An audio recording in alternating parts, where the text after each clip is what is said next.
ॐ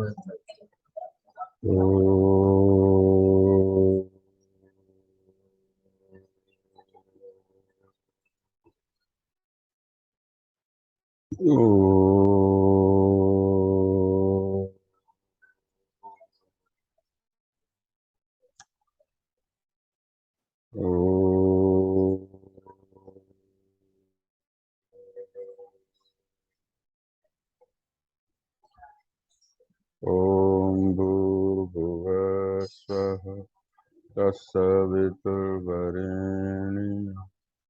भर्गो देवस्य धीमहि धियो यो न प्रचोदयात्।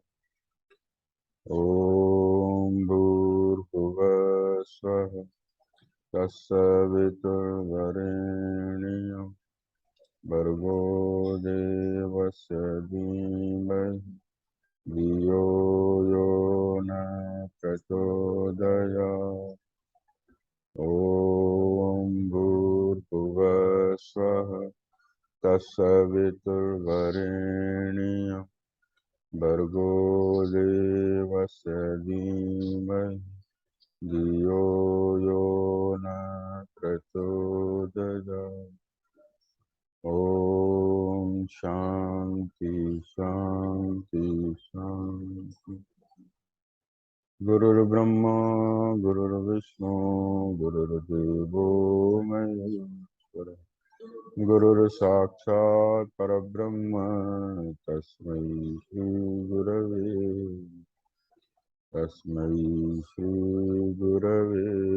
नमः। या देवी सर्वभूतेषु शक्तिरूपेण संस्थिता नमस्तस्यै नमस्तस्यै नमस्तस्यै नमो नमः। श्री राम जय राम श्री राम जय राम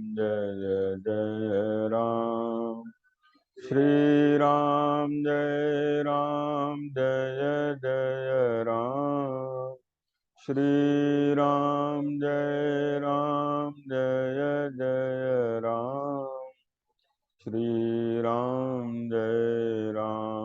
जय राम श्री राम जय राम श्री राम जय राम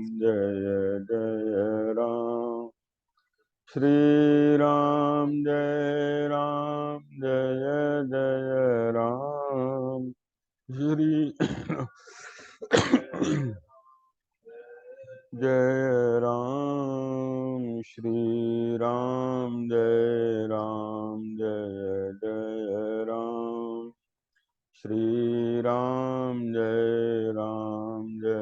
जय राम श्री राम जय राम श्री राम जय राम श्री राम जय राम श्री राम जय राम श्री राम जय राम श्री राम जय राम। प्रेम से बोलिए सियावर रामचंद्र भगवान की जय। पवन सुत हनुमान की जय। हर हर महादेव।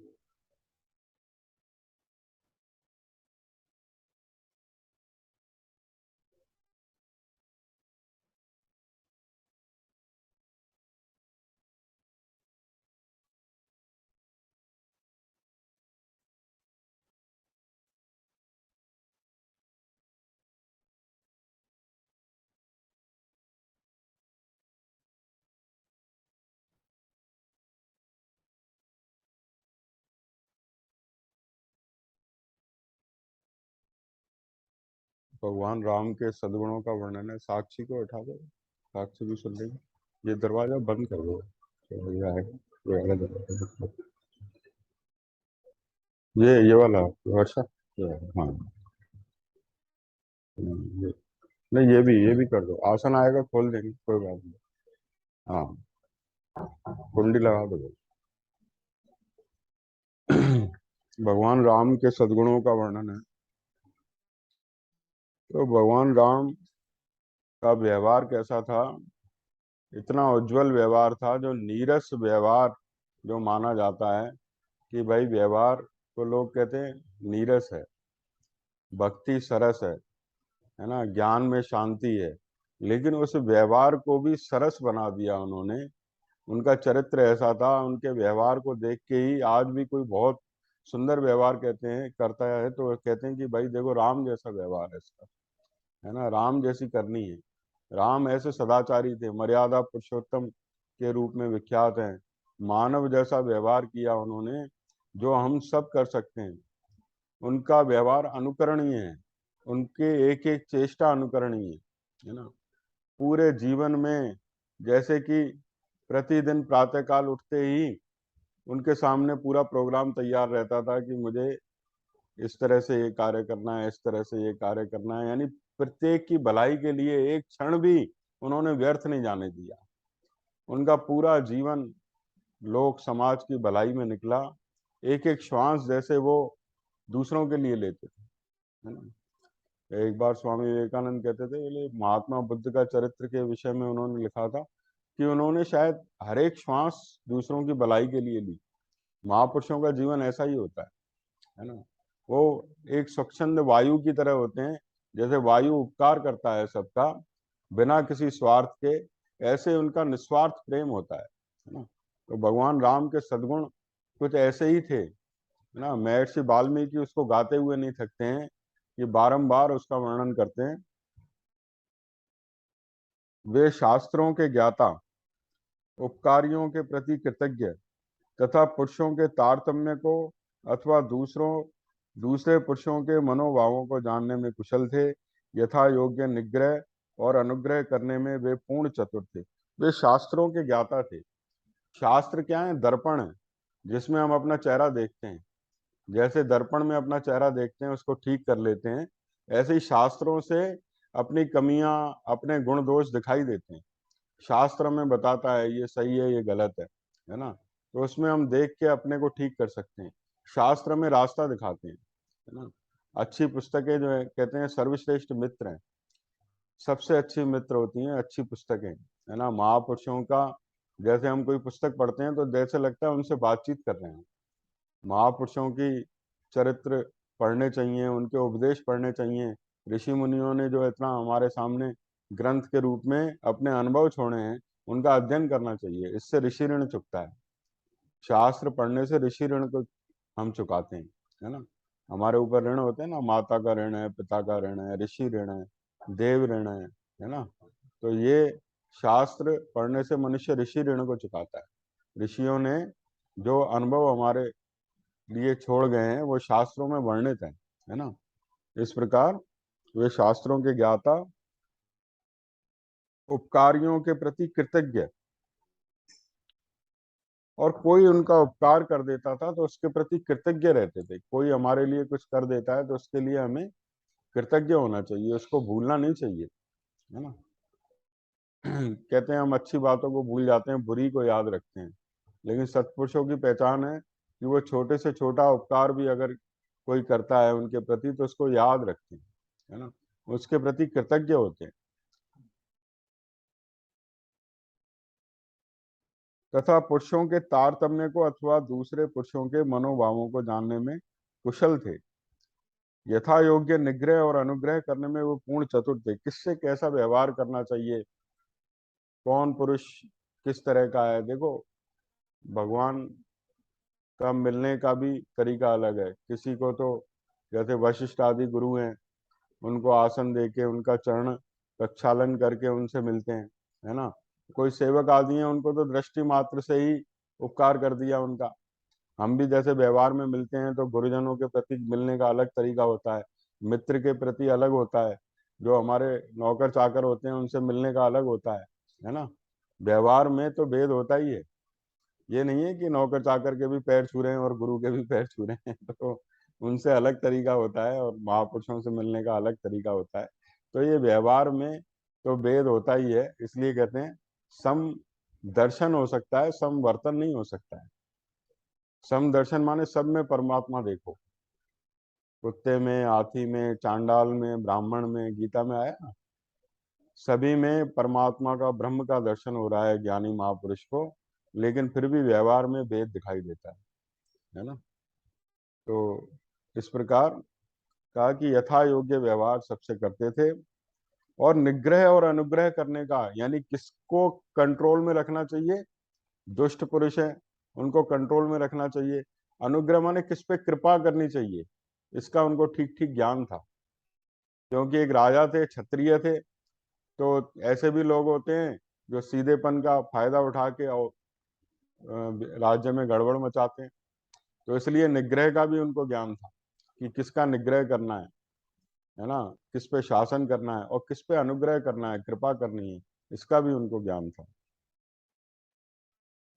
उन्हें सत्पुरुषों के संग्रह और पालन तथा दुष्ट पुरुषों के निग्रह के अवसरों का ठीक ठीक ज्ञान था। धन की आय के उपायों को वो अच्छी तरह जानते थे। सत्पुरुषों के संग्रह, जो जो सत्पुरुष होते थे तो उनका संग्रह यानी राज्य के कार्यों में लगाते थे। जैसे कोई कंपनी जॉब के लिए कई लोगों को ढूंढती है, तो वो कहती है अच्छे लोग हमारे कंपनी में आए, जिससे हमारी कंपनी आगे बढ़े। तो सत्पुरुषों का संग्रह, राज्य को आवश्यकता होती है अच्छे अच्छे लोग, किसी को कोष की रक्षा में नियुक्त करना है, किसी को देश की रक्षा में नियुक्त करना है ना, अलग अलग कार्य दिए जाते हैं, हजारों काम होते हैं। तो वहाँ अच्छे अच्छे लोगों पे उनकी निगाह रहे, सत्पुरुषों का संग्रह करते थे, अच्छे लोगों को अपने उसमें राज्य के कार्य में लगाना, सत्पुरुषों का संग्रह है ना? तथा दुष्ट पुरुषों के निग्रह, और जो दुष्ट गड़बड़ मचाते हैं राज्य में उनको दंड देके ठीक करना। दंड जो है राज्य का मुख्य कार्य है, बिना दंड के प्रजा बिगड़ जाती है। जो राजा दंड का उपयोग नहीं करता है ना, तो उसकी प्रजा में उत्पात होते रहते हैं। इसलिए जेल आदि जो रखे गए हैं, भाई जो ज्यादा उत्पात मचाता रहा है उसको कमरे में बंद कर दिया, जेल में बंद कर दिया, तो यहीं रहे, तो बाहर जाएगा तो गड़बड़ करेगा, है ना। ये जेल इसलिए रखी गई है कि भाई तू जेल में बंद रहे। तो ये राजा जो है इसका उपयोग करते थे। यहाँ और जो है दंड के और भी विधान है, मनुस्मृति में तो प्रत्येक विधान अलग अलग लिखा गया है कि किस अपराध की क्या सजा है। और दंड से मनुष्य शुद्ध शुद्ध भी होता है। जैसे हमारे जो है पाप पुण्य होते हैं, तो हमें नरक आदि प्राप्त होते हैं, तो हमें दंड मिलता है ना अपने पापों का, तो दंड पाके हम शुद्ध हो जाते हैं। भाई अब दंड मिल गया, अब हम शुद्ध हो गए, फिर दोबारा अवसर उसको मिलता है। कभी हमें कहीं जैसे चोट लग जाती है, कुछ लग जाता, कहते हैं ना हमें पापों का फल मिल गया, अब हम शुद्ध हो गए, अब हम शुद्ध हो गए। तो दंड जो है मनुष्य को शुद्ध करता है। इसलिए राजा जो है समर्थ होता है, वो तो दंड देने में उसका अधिकार भी है। तो ये सब भगवान राम में सद्गुण थे कि किस अपराधी को क्या दंड देना, सत्पुरुषों का संग्रह करना, धन की आयों के उपायों को वो अच्छी तरह जानते थे। क्योंकि राज्य का कार्य बिना धन के नहीं चल सकता, तो धन की आय का उनको जो है अच्छा ज्ञान था कि किस प्रकार से एक शास्त्रों में आता है, जैसे सूर्य जो है समुद्र से जल ग्रहण करता है और फिर समय आने पर उसको बरसा देता है। जल पहले भाप के रूप में, बादलों के रूप में आता है ना। ऐसे ही राजा प्रजा से कर वसूल करता है, इस तरह से कर वसूल करता है कि उसको कोई कष्ट ना हो, और फिर प्रजा की भलाई के लिए ही खर्च कर देता है। ये सड़कें बनवाना, अस्पताल बनवाना और ये इतने विकास के कार्य करना, ये कर की आय से होते हैं। राजा अगर उसका सदुपयोग करे तो वो प्रजा की भलाई के लिए ही खर्च किए जाने चाहिए, है ना। तो वो जो है भगवान राम को ये ज्ञान था कि किस प्रकार प्रजा से कर वसूला जाए जिससे वो कष्ट में ना हो। अत्यधिक कर वसूलने से फिर लोग बेईमानी करने लगते हैं, लोग तरह तरह की तिकड़ में ढूंढने लगते हैं कि कर कैसे बचाएं, है ना। और बिल्कुल कर न लें तो राज्य का कार्य नहीं चलेगा। तो इसलिए मध्यम मार्ग का अनुसरण करना चाहिए, जिससे कि प्रजा को भी कष्ट न हो और राज्य का भी कार्य ठीक ठीक चले। तो इस प्रकार अपनी आय के स्रोत को वो अच्छी तरह जानते थे। उन्होंने सब प्रकार के अस्त्र समूहों तथा संस्कृत, प्राकृत आदि भाषाओं से मिश्रित नाटक आदि के ज्ञान में निपुणता प्राप्त की थी। वे अर्थ और धर्म का संग्रह करते हुए तदनुकूल काम का सेवन करते थे और कभी आलस्य को पास नहीं फटकने देते थे। अस्त्रों के का ज्ञान की तो बात आ चुकी है। इसके अलावा संस्कृत, प्राकृत आदि भाषाओं से मिश्रित नाटक आदि के ज्ञान में निपुणता प्राप्त की थी। ये जो कलाएं होती है ना, नाटक है, संगीत है, साहित्य है, इसमें भी हम जैसे अभी गए थे कल साक्षी के साथ वहाँ, तो वो ललित कला एकेडमी बनी हुई है। वहां पर संगीत की शिक्षा दी जाती है, नाटक आदि की शिक्षा दी जाती है, साहित्य, दुनिया विश्व का काफी साहित्य रखा हुआ है वहां पर। तो एक ये भी जीवन का हमारा एक हिस्सा है, एक कहते हैं एक सॉफ्ट हिस्सा है। जैसे हम परिवार में बैठते हैं, किसी फंक्शन में होते हैं, तो वहां पर संगीत आदि का आयोजन होता है ना। और फिर संगीत आदि ये कलाएं ऐसी हैं जो ये भी मन को शुद्ध करने वाली है ना। अगर आप देखो, इसका सदुपयोग किया जाए तो ये मन को शुद्ध बनाने वाली हैं। और दूसरा, इससे मन में एक आह्लाद पैदा होता है ना। तो इस प्रकार ये ललित कलाओं के विषय में भी उनको पारंगत हासिल थी भगवान राम। एक बार कीर्तन करते हैं फिर आगे बढ़ते हैं। रघुपति राघव राजा राम, पतित पावन सीताराम। रघुपति राघव राजा राम, पतित पावन सीताराम। सीताराम सीताराम, बज प्यारे मन सीताराम। सीताराम सीताराम, बज प्यारे मन राम। रघुपति राघव राजा राम, पतित पावन सीताराम। सीताराम सीताराम, बज प्यारे मन सीताराम। सीताराम सीताराम, बज प्यारे मन सीताराम। रघुपति राघव राजा राम, पतित पावन सीताराम। प्रेम से बोलिए सियावर रामचंद्र भगवान।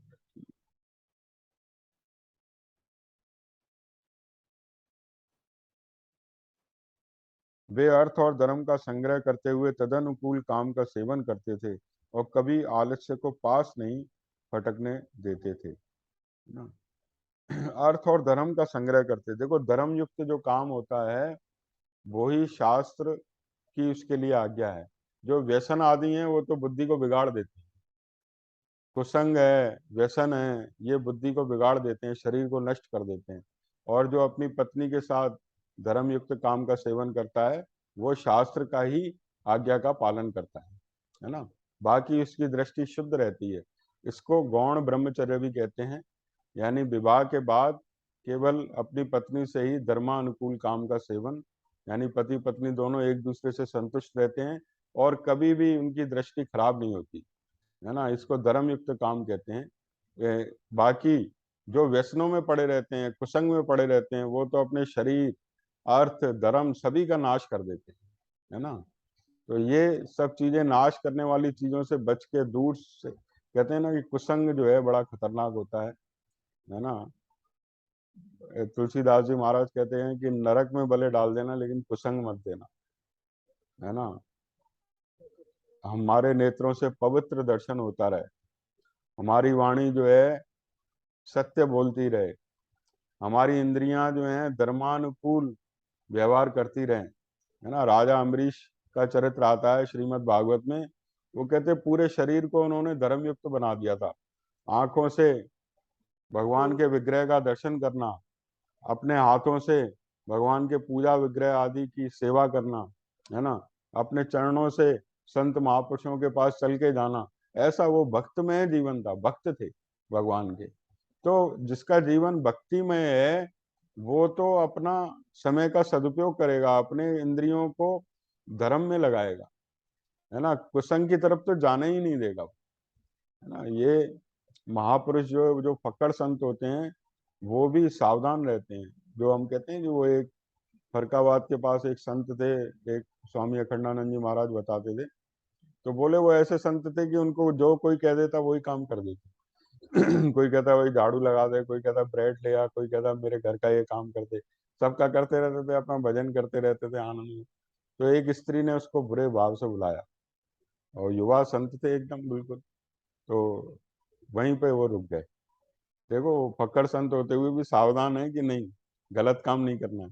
बोले बस मेरी मौज यहीं तक है, मेरी मौज यहीं तक है ना।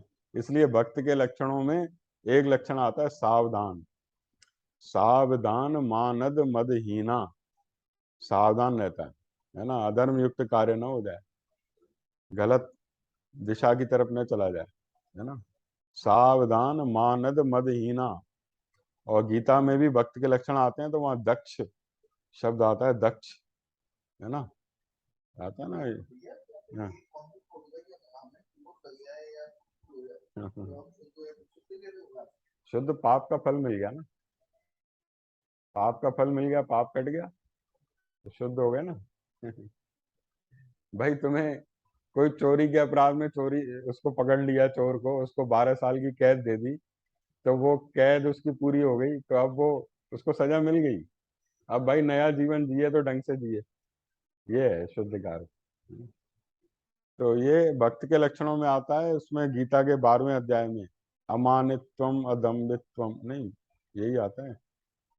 अद्वेष्टा सर्वभूतानाम, अद्वेष्टा सर्वभूतानाम मैत्री करुण एव च, है ना, निर्ममो निरहंकार है। इस तरह से गीता में भक्तों के लक्षण आते हैं। वहां दक्ष शब्द भी आता है ना, दक्ष माने सावधान। तो इस प्रकार अपनी इंद्रियों से वो सदाचार का पालन करता है। भूल न देहि कुमार्ग पाऊं, तुलसीदास जी महाराज कहते हैं भूल कर भी कुमार्ग में कदम नहीं रखता है वो। अर्थ और धर्म का संग्रह करते हुए तदनुकूल काम का सेवन करते थे, कभी आलस्य को पास नहीं पटकने देते थे। विहार के उपयोग में आने वाले संगीत वाद्य चित्रकारी आदि शिल्पों के भी वे विशेषज्ञ थे। अर्थों के विभाजन का भी उन्हें सम्यक ज्ञान था। वे हाथियों और घोड़ों पर चढ़ने और उन्हें भांति भांति की चालों की शिक्षा देने में निपुण थे, है ना। संगीत का, वाद्य का, चित्रकारी का, ये सब विद्याएं उनको क्या विशेषज्ञ थे। यानी ये मन की एकाग्रता का कमाल है। जिसका मन एकाग्र होगा ना वो विद्या को बहुत जल्दी से ग्रहण कर लेता है। और मन जिसका बिखरा होता है तो वो सत्संग भी कैच नहीं कर पाएगा, किसी विद्या को भी कैच नहीं कर पाएगा, क्योंकि मन उसका अनेक कल्पनाओं में बिखरा हुआ है ना। और जो ज्ञानी होता है, भक्त होता है, उसका मन समाहित होता है, कहीं भी किसी विषय में अगर लगेगा तो वो पूरा उसको कैच कर लेता है, क्योंकि उसके मन में बिखराव नहीं है। समाहित यत चित्तात्मा। आप देखो कठोपनिषद में नचिकेता और यमराज का संवाद चल रहा है। अग्नि विद्या यमराज ने उनको दी है, और बाद में उनसे पूछा है कि तुम मुझे बताओ जो तुम्हें ज्ञान दिया है, तो नचिकेता उसको ज्यों का त्यों बता देता है पूरी विद्या को। कोई कॉपी पे उन्होंने नोट्स नहीं बनाए थे, कोई उसको रिवीजन नहीं किया था, केवल श्रवण किया था। श्रवण करके उसको ऐसा कैच किया, उसको ज्यों का त्यों बता दिया, ऐसे स्मरण शक्ति से संपन्न होते थे, है ना। तो ये एक शुद्ध जीवन की पहचान है। शुद्ध जीवन जिसका होगा उसका मन सुलझा हुआ होगा, एकाग्र होगा, समाहित होगा। नहीं तो वो बिखरा हुआ होगा, एक ही समय में कई काम करेगा, है ना। कोई चल रहा है सत्संग, तो एक जगह सत्संग चल रहा था, तो एक माता जी जो है माला फेर रही थी, तो वो स्वामी जी ने उनको कहा कि भाई ये माला जो है अलग समय पे फेरो, अभी सत्संग चल रहा है तो सत्संग सुनो। उसे लगता है भाई दोनों काम एक साथ हो जाएं, सत्संग में बैठने का पुण्य भी मिल जाए और जब भी हो जाए। कई ऐसी होती है ना भाई, सत्संग चल रहा है, चलो भाई स्वेटर, पहले स्वेटर बुनती थी ना छोटे मोटे काम कहते हैं ये भी निपटाते चले। तो दो जगह काम, ऐसे मन की एकाग्रता बिखरती है, ऐसे नहीं कि ये भी पालें वो भी पालें। एक कार्य को करो तो पूरा करो, ठीक से करो। तो वो सत्संग में स्वामी जी ने कहा, भाई जप आदि का समय दूसरा रखो, अभी श्रवण को महत्व दो। श्रवण कोई कम महत्व की चीज नहीं है ना। प्रथम भक्ति संतन कर संगा, पहला जो श्रवण भक्ति बताई गई है, पहली श्रवण भक्ति है। श्रवण से ही सारे साधन होते हैं। तो कहा कि ये इतनी विद्याओं का जो ज्ञान है भगवान राम को, उससे ये बात सिद्ध होती है कि उनका मन कितना समाहित था, कितना एकाग्र था, है ना। अभी जैसे विद्यार्थी जैसे चिंता में पड़े रहते हैं, कह रहे क्या होगा, रिजल्ट क्या होगा, फेल नहीं हो जाए, पास नहीं हो जाए। इतना समय वो पढ़ाई में लगाते हैं तो कितने नंबर आ जाएं, है ना। लेकिन वो इन चिंताओं में मन उनका बिखरा रहता है, क्या होगा, कैसे होगा, कैसे होगा। तो ये भगवान राम के चरित्र में, और ये इनके मतलब केवल ये नहीं, संगीत वाद्य और चित्रकारी का ज्ञान था, विशेषज्ञ थे। ये स्पेशलिस्ट होता है कोई विशेषज्ञ, यानी पूर्ण ऐसा चित्रकारी भी बनाते थे तो ऐसी कि देख के दंग रह जाए। संगीत जब बजाने बैठते थे तो श्रोता मंत्र मुग्ध हो जाते थे, है ना। और घोड़ों पर चढ़ने क्षत्रिय थे, तो घोड़ों पर चढ़ने, उनकी चालों की शिक्षा देने में निपुण थे। श्री रामचंद्र जी इस श्लोक में धनुर्वेद के सभी विद्वानों में श्रेष्ठ थे। अतिरथी वीर भी उनका सम्मान करते थे, है ना। शत्रु सेना पर आक्रमण और प्रहार करने में विशेष कुशल थे। सेना संचालन की नीति में उन्हें अधिक निपुणता प्राप्त की थी। धनुर्वेद में तो ऐसे थे कि अतिरथी वीर भी उनका सम्मान करते थे। भाई धनुर्वेद का ज्ञाता तो ऐसा हो। केवल ये नहीं कि धनुर्वेद का ज्ञाता थे, लेकिन जब तक सेना का संचालन करने नहीं आए, एक व्यक्ति मान लो ऑफिस में बैठा है, अपना कार्य तो ठीक ठीक करता है, लेकिन स्टाफ को अगर वो सही ढंग से काम पे नहीं लगा सके तो भी वो अधूरापन है। तो वो सेना को भी अपने संचालन करने में निपुण थे। भाई इस तरह से व्यू बनाना, इस तरह से कार्य करना, सेना को अपने हिसाब से सुसज्जित करना, है ना। तो ये उनके अंदर ये विशेष गुण था। सेना संचालन की नीति में उन्होंने अधिक निपुणता प्राप्त की थी। और जब संग्राम में कुपित होते थे तो देवता, सारे देवता और असुर भी उनको परास्त नहीं कर सकते थे, ना।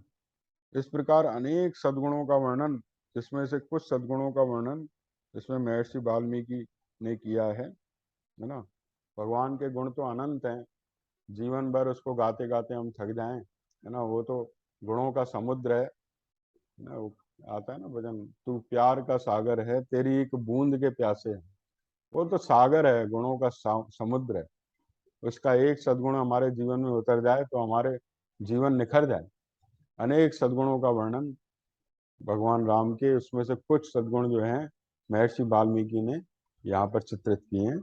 अब एक बार कीर्तन करके फिर इस चैप्टर को खत्म करते हैं। श्री राम जय राम, जय जय राम। श्री राम जय राम, जय जय राम। श्री राम जय राम, जय जय राम।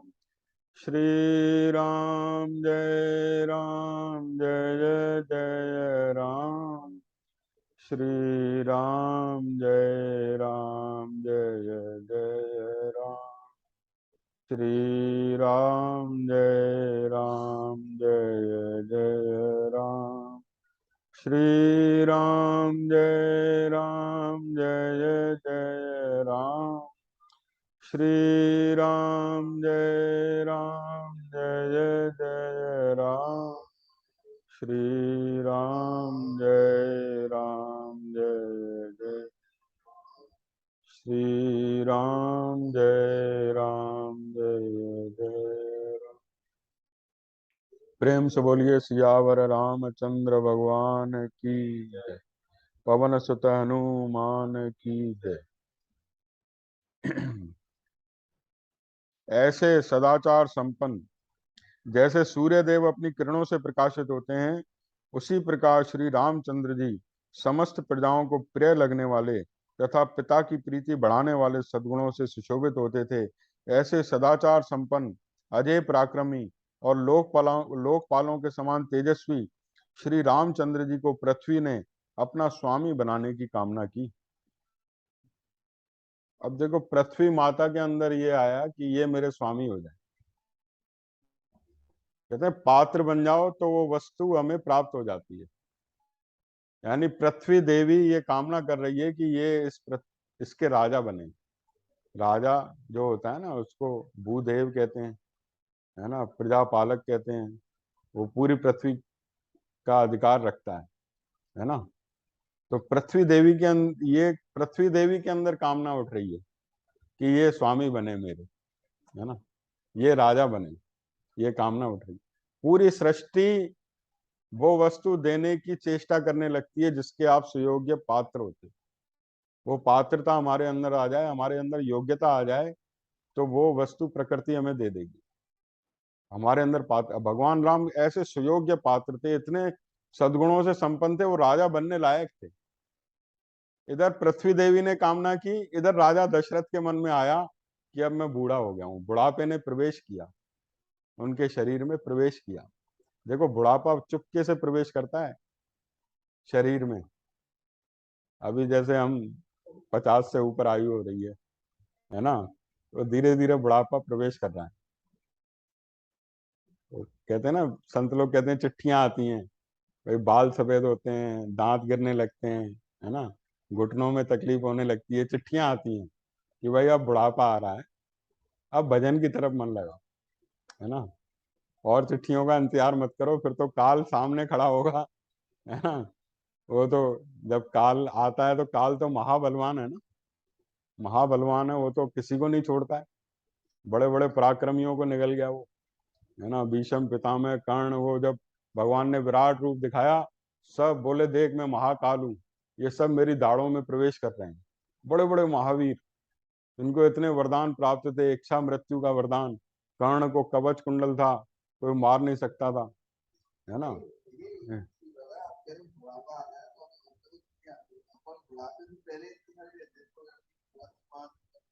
तो इसका मतलब ये है कि भजन में लग जाना चाहिए, इधर उधर नहीं ध्यान देना चाहिए भाई। जवानी में ही लग जाए तो बहुत अच्छा है। कई लोग तो बुढ़ापे में भी नहीं लगते हैं, बुढ़ापे में भी नहीं लगते हैं। वो तो कहते हैं कि अरे क्या है, वो शरीर की शक्ति घटती है, च्यवनप्राश खा लेते हैं, बाल सफेद होते हैं तो डाई करा लेते हैं, है ना, दांतों के नए सेट बन जाते हैं, फिर वैसे ही टिप टॉप। अरे आंखों से अब तो भागवत पढ़ना शुरू करो, रामायण।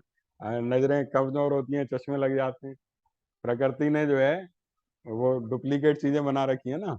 ब्यूटी पार्लर पे जाने पे जो बूढ़ी बूढ़ी औरतें होती हैं, उनकी भी झुर्रियां ठीक हो जाती हैं, है ना। तो थोड़ी देर के लिए तो सब सही हो जाता है, लेकिन जो असल चीज कहाँ चली जाएगी, है ना। जब शरीर में बुढ़ापा आता है तो कितना भी ठीक कर लो, अंदर से तो तुम्हारा शरीर ढीला ही है ना।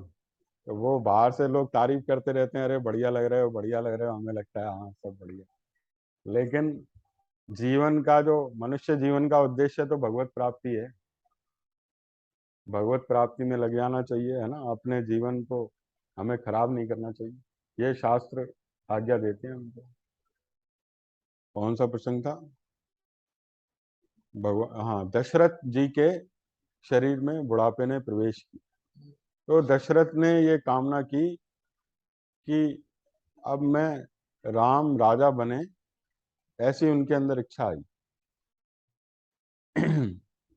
उन चिरंजीवी अपने पुत्र श्री राम को अनेक अनपन गुणों से युक्त देखकर शत्रुओं को संताप देने वाले राजा दशरथ ने मनी मन कुछ विचार करना आरंभ किया।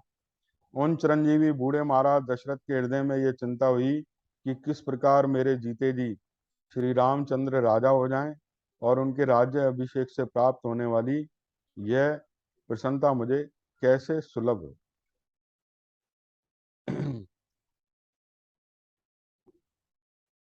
अब दशरथ के मन में ये चिंता उमड़ने लगती है। तो एक जगह आया कि दशरथ के कुछ बाल सफेद हुए थे, उन्होंने दर्पण में देखा तो बोले कि नहीं। एक देखो, वानप्रस्थ का विधान है हमारे यहाँ। वानप्रस्थ इसलिए कि अब नई पीढ़ी तैयार हो गई, नई पीढ़ी को कार्य करना है तो उनकी सोच विकसित होने दो, उसको दबाव मत डालो। उनकी सोच हो सकता है कि वो हमसे बहुत अच्छा कार्य कर जाए, कि केवल हम 80 साल के हो गए तब भी गद्दी पर अधिकार किए हुए हैं कि नहीं हमारी चलेगी। तो फिर नई पीढ़ी की सोच कहाँ चलेगी, नयापन कहाँ से आएगा, है ना। नई ऊर्जा आने दो, नई शक्ति आने दो, नई पीढ़ी को आगे बढ़ने। तो इसलिए वानप्रस्थ का विधान है कि अब हम थोड़ा साइड होते हैं, आप चलो, है ना, आप बढ़ाओ आगे। तो इसलिए उपनिषदों में ये भी आया कि जो सुपुत्र होता है वो बड़ों के अच्छे कार्यों को तो आगे रखता है जारी, और जो कार्य अच्छे नहीं हैं या जो नुकसान करने वाले हैं उनको छोड़ के और नई परंपराएं उसमें विकसित करता है जो और श्रेष्ठ हों, है ना, जो और तरक्की करने वाली, अभ्युदय करने वाली। तो इस प्रकार वो बूढ़े महाराज दशरथ जो है वो कहने लगे कि अब मेरी विदाई का समय आ गया है, अब ये राम राजा हो जाएं किसी तरह, ये मैं अपनी आंखों से देख लूं और सानंद स्वर्ग पधारूं, है ना। बोले ये मैं अपनी आंखों से देख लूं। तो ये बात उनके मन में चक्कर लगाने लगी और उन्होंने ये देखा पूरी प्रजा राम से प्रेम करती है, प्रजा का हर व्यक्ति राम से प्रेम करता है, यहाँ तक कि पशु पक्षी प्रकृति उनसे प्रेम करती है। तो इतना देख के उनके मन में बार बार अभिलाषा होने लगी कि राम राजा हो जाए। इधर पृथ्वी देवी ने कामना की थी, है ना। अब देखो वो तुरंत जो है प्रजाजनों को नगर वासियों को, जो नगर के राजा थे, वहां निमंत्रण भेजते हैं कि अब ये राज्याभिषेक की तैयारियां हो जाए, है ना, राज्याभिषेक, राम राजा हो जाएं, इसकी तैयारियां हो जाएं। नगर के राजाओं को बुलाते हैं अपने यहाँ, उनकी रहने की व्यवस्था करते हैं। और इसमें आया कि जल्दबाजी में उन्होंने, जल्दबाजी के कारण राजा दशरथ ने केके नरेश को तथा मिथिलापति जनक जी को नहीं बुलाया। उन्होंने सोचा वे दोनों संबंधी इस प्रिय समाचार को पीछे सुन लेंगे।